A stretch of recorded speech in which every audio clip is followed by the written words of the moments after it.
All right, so today's lecture is dealing with muscle strength and muscle endurance and training for these two characteristics of fitness. Now, what we need to start with is a brief discussion on muscle physiology. So what you're looking at here is a cross-section at different levels of a skeletal muscle. So if we take a whole skeletal muscle such as the bicep and we cross-sect through the plane, you can see that there's these bundles of all these little elements in there. The bundle is called a fascicle, and the little elements are actually the muscle cell, also called a muscle fiber. Within the muscle cell, there's these proteins that are organized into what's called a myofibril, and this component here, the sarcomere, is what actually shortens in order to make the muscle go through its contraction. So from an anatomical and a physiological perspective, skeletal muscle consists of many muscle fibers. And these are also called cells. So it's the muscle fiber that is the muscle cell or is the cell of the muscle rather. And they are connected in bundles.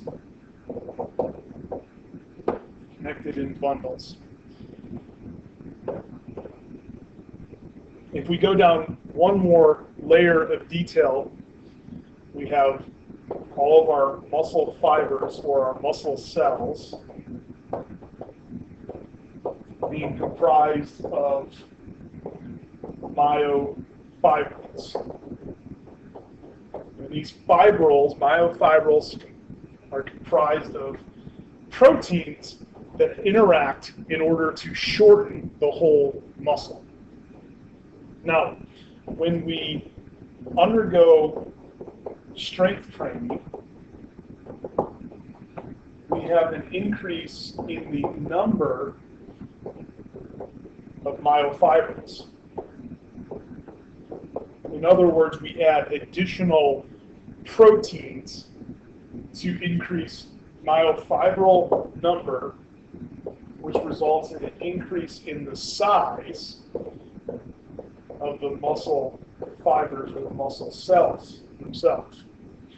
This process of adding additional myofibrils, increasing the size of the muscle fiber, is called hypertrophy.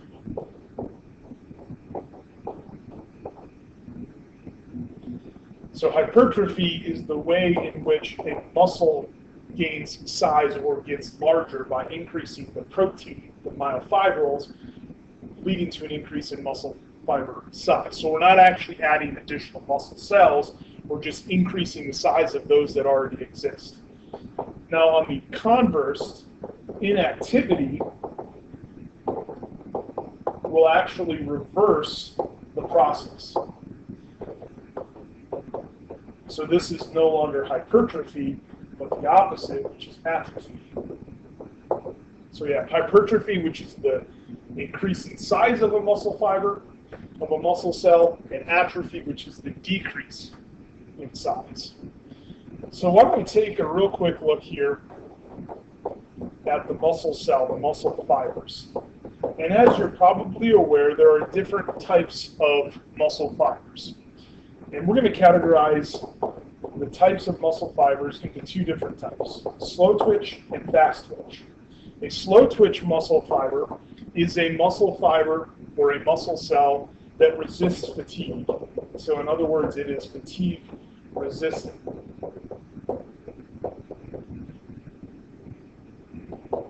Now, even though they are fatigue resistant, they actually have a reduction in their force or contractile abilities. So force production or contractile abilities. So they don't contract very rapidly or with a significant amount of force. Not that they can't contract sufficiently and forcefully enough, but they just don't have as much contractile strength and force as a fast twitch fiber. Now, going back to a previous lecture, The slow twitch fiber is going to rely primarily on oxidative energy systems.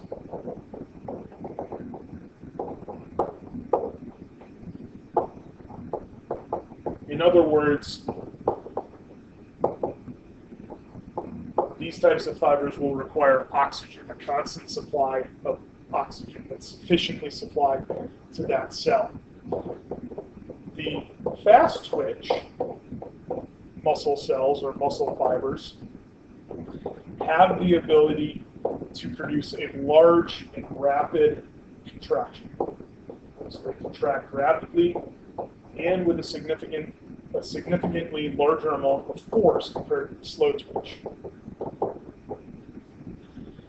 The trade-off here is that these cell types are more prone to fatigue, and so they fatigue more quickly than slow twitch fibers.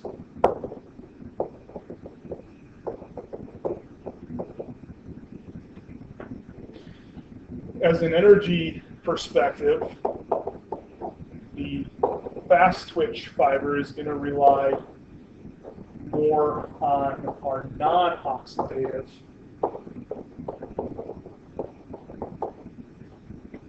energy systems and will not require a high level of oxygen supply. Now, when we look at a muscle, the muscles are all controlled by the nervous system. And so there's going to be a nerve that supplies electrical information to create contraction to a group of muscle cells. So one nerve cell innervating and interacting with a group of muscle cells. And that's called a motor unit. So the motor unit is the nerve that's connected to a group of muscle fibers or muscle cells. Now, there are going to be many, many motor units within a given muscle. So let's take the biceps brachii, the muscle in the arm, for example. You're going to have thousands of motor units, individual nerves connected to multiple cells within the biceps. So thousands of those motor units.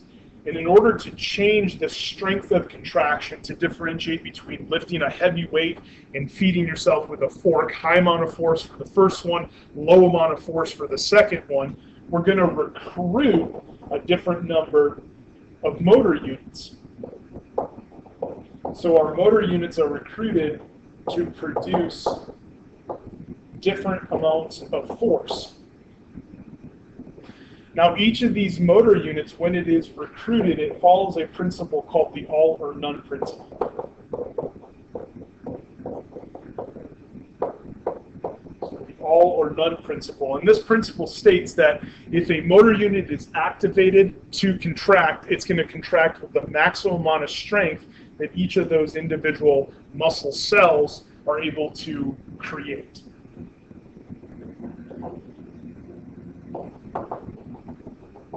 All right, so what are going to be the effects of strength training? So what are the effects that strength training will have on an individual? What are some of the benefits of strength training? Well, one, we can have an increase in muscle mass and overall muscle size because of those changes that happen at the muscle fiber level. You're also going to have a higher utilization, better coordination,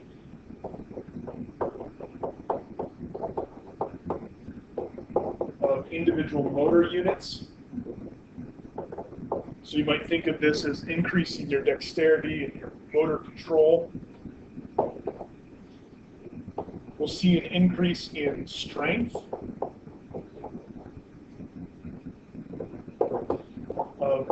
attached items such as the tendons and the ligaments and the bones themselves.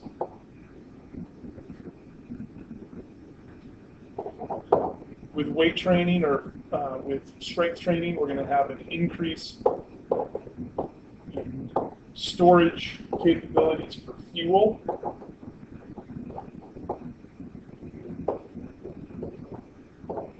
So storage of fuel in the muscle and also blood supply to the muscle.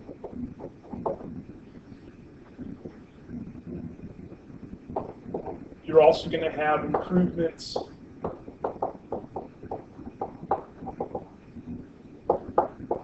in blood fat levels, so lipid levels in the blood and other biochemical processes.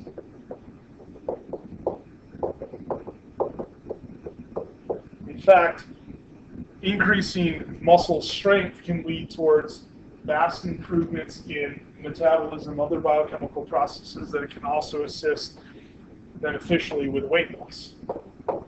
So those are some of the effects. What are the benefits of these effects? And I'm sure you've already been able to identify a few of the benefits. Obviously, with the changes that occur, you're going to have improved performance of physical activity.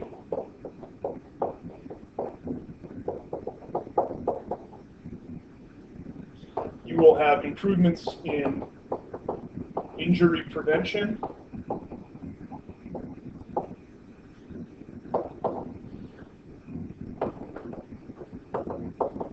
Improved body composition and appearance.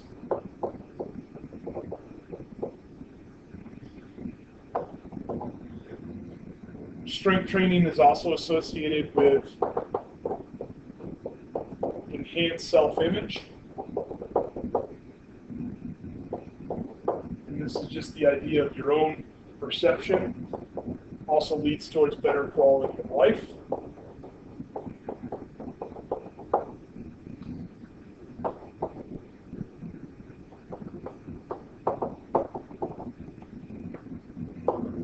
As you age, you'll have improved muscle and bone health.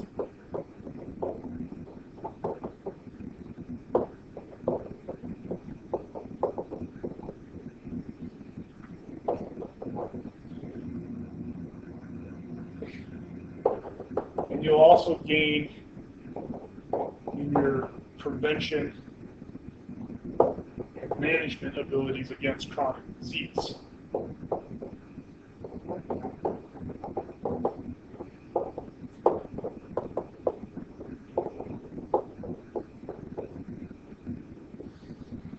So all very beneficial. So just like we've already discussed with cardiorespiratory endurance type training, how do we tap into the benefits and the effects of strength training? And we always want to start with assessment. So you want to assess your overall strength and your overall muscle endurance.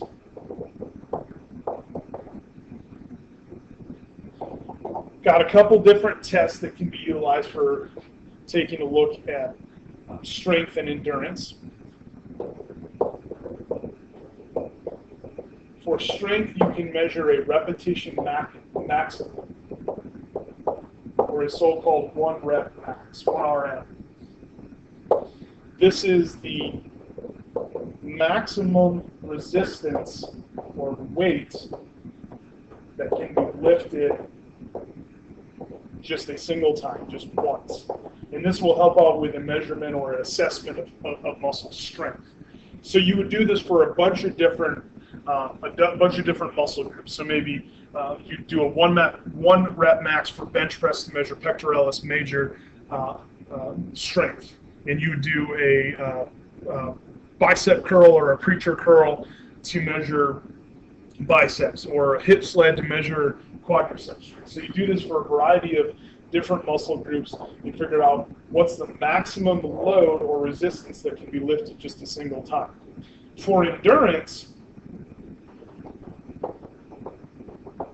the approach is to just simply look at the maximum number of repetitions that can be achieved for a given workout at a given load. So maybe you go into the fitness facility and you stack 100 pounds on the bench press bar and you lift that as many times as you can, and you can get it maybe 8 times, and then you go and begin to pursue a muscle strength, muscle endurance training program, and periodically every couple of months you measure on that same weight and look at and see if you have had increases in the number of repetitions that can be performed. So strength test and an endurance test to assess both of those variables. So after you've assessed your strength and your endurance, you can begin to develop a muscle strength and endurance program or plan. So we've already done something very similar with cardiorespiratory endurance, and what you'll remember is we developed that program, we applied the FIT principle, and we're going to do the same here. So we're going to take a look at your frequency, intensity, time, and type for muscle strength and muscle endurance. And we'll start out with our frequency. So it is recommended by the American College of Sports Medicine, ACSM,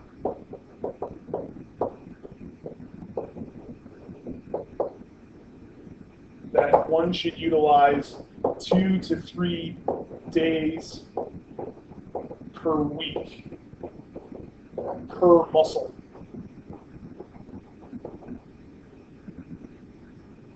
So 2 to 3 days per week, and then follow that workout with 1 full day, 24 hours of rest.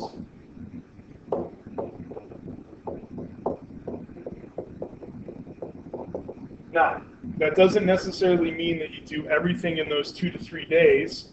It just simply means that you're going to use 2 to 3 days per week for muscle. So maybe on Monday, you perform upper body workouts, pectoralis major, bench press, bicep curls, lat pull downs, etc.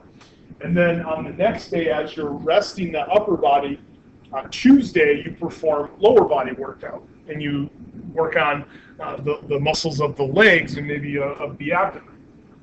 And then on Wednesday, you come back, and now you're on to your second of your 2 to 3 days per week per muscle group for the upper body. And you can alternate upper body, lower body, just like that for 5 to 6 days per week, but only hitting individual muscles 2 to 3 days with a full day of rest in between. So very beneficial to divide your workouts into upper and lower body. You do upper body on one day, follow that by lower body as your upper body rests. Okay, so intensity. For strength and endurance training, intensity is synonymous with resistance.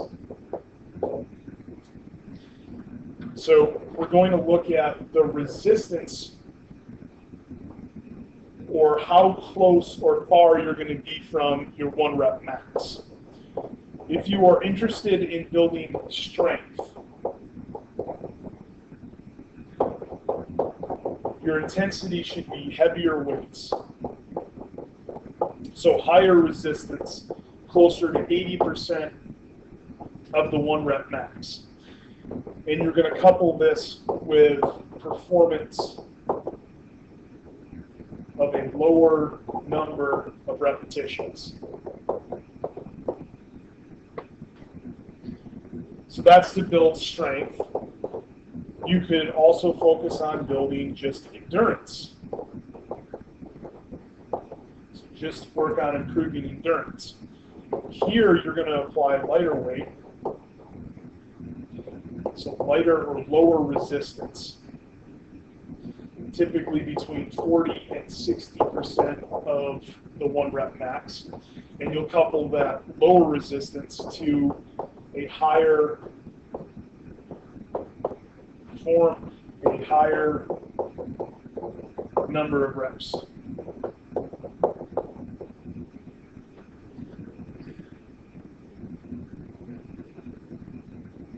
A third option is to balance strength and endurance and have more of a general fitness program.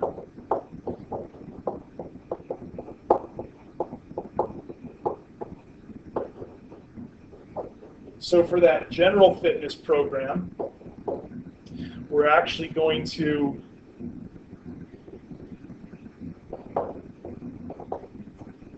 lift more of a moderate resistance.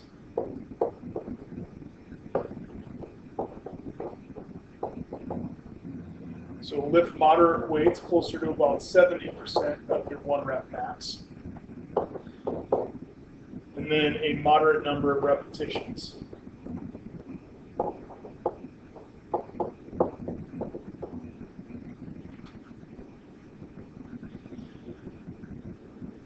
All right, so that's going to be intensity. How about type? How do we measure, time rather, not type.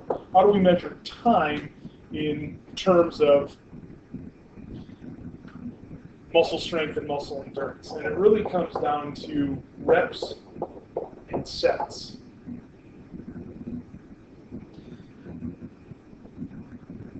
So a rep or a repetition is an individual movement. So reps are going to be the number of individual movements. So number of times that you lift a weight through a full range of motion for that particular muscle that you're lifting for. You should always do, regardless of strength training or endurance training or more of that general fitness approach, you should always do enough reps to fatigue.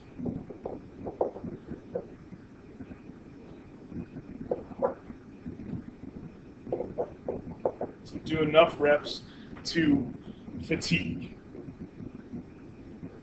So what does that mean in terms of the weights that we are already discussing? So heavier weight, more of the strength training type exercises. It's going to be a lower number of reps, 1 to 5 reps to achieve fatigue.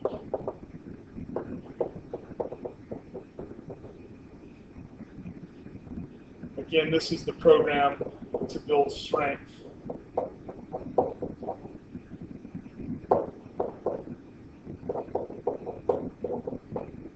Lighter workloads or lighter resistance, lighter weight is going to be a much higher number of reps.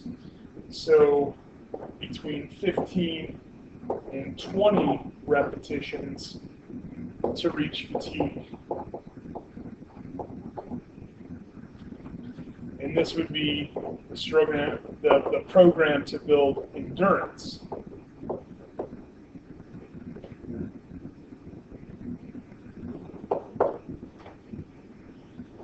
The general approach, which will help you to build both strength and endurance.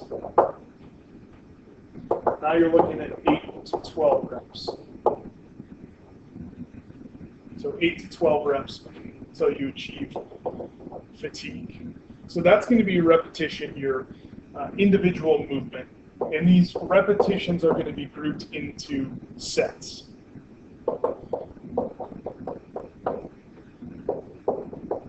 So a set is a group of reps that's followed by a rest period.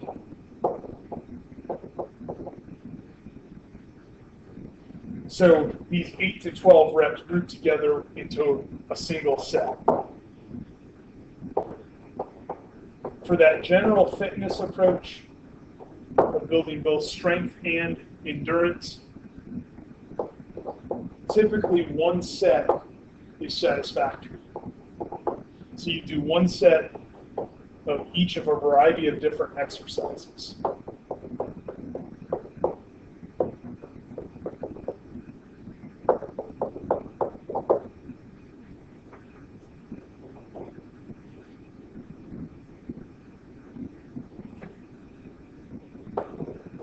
As you go up from there and increase to more than a single set,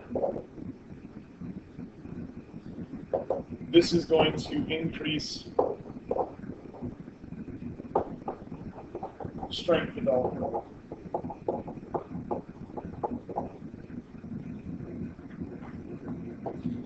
Now it's important that you couple these sets to rest. So we always want to have a period of rest between individual sets, groups of repetitions. So you're going to measure your intensity with the number of repetitions and the number of sets. The last variable here is the type. So what types of activity should we be performing for endurance and strength development? Again, for that general fitness approach, we're looking at between 8 and 10 different exercises.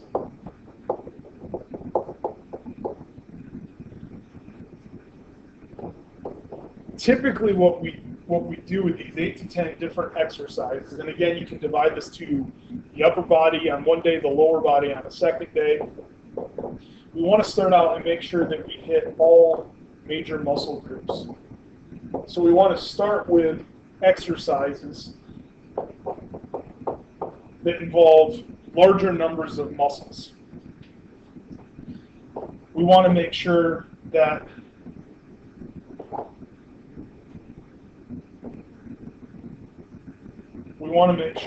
we work both the agonistic and the antagonistic muscles. And I'll give you an example of what that means here in just a second.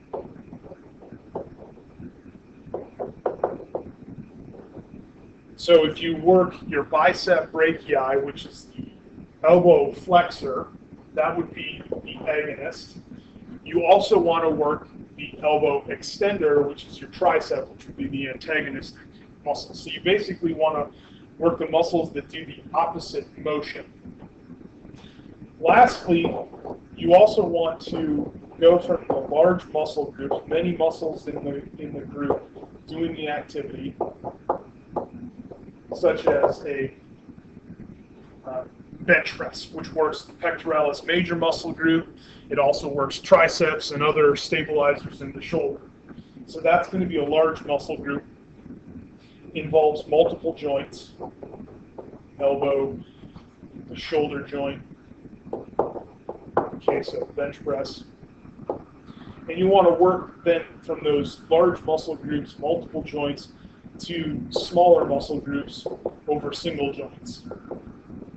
So after the bench press, that might be your first exercise, and then the second exercise might be something like a tricep exercise, such as a tricep press down or something like that. So now you're dealing with just the single joint, the single elbow joint there, rather than both the elbow and the shoulder. And so maybe you'll also do some stuff with the deltoids after you've done your bench press, and you get into multiple different exercises there, a major muscle group and then several smaller muscle groups. Now, just like we saw with cardiorespiratory endurance, we want to make sure that we warm up and we cool down. And the approach for warming up for exercise, you want to do a general warm-up to begin with.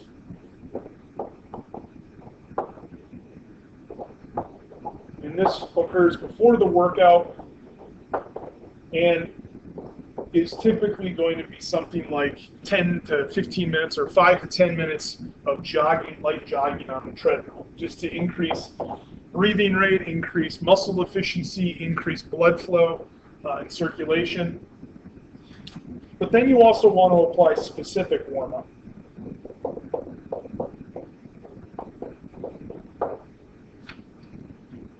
And the specific warm-up is going to be very lightweight, and a high number of repetitions for each exercise.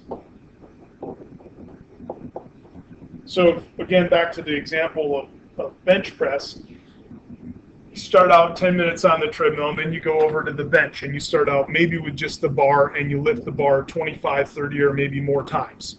And that gets the blood flowing to that specific muscle group. And then you begin to stack weight, and you go through your endurance training or your strength training or your general fitness type training, reps and sets for bench press. And then you move on to something like a tricep press down. And you'll start out with very low weight on the tricep press down. It might be just a couple plates, maybe 20, 10 to 20 pounds.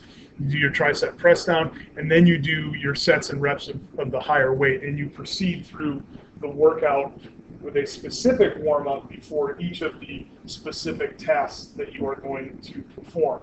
Now, at the end of the workout, you want to also cool down. And typically, you apply a general cool down. And you go back over the treadmill, and you slowly jog or you walk on the treadmill. And this is going to help to do things like lower your heart rate, decrease circulation into the muscles, and help the body move back towards a resting state. All right, so that's all I got for muscle endurance and muscle strength.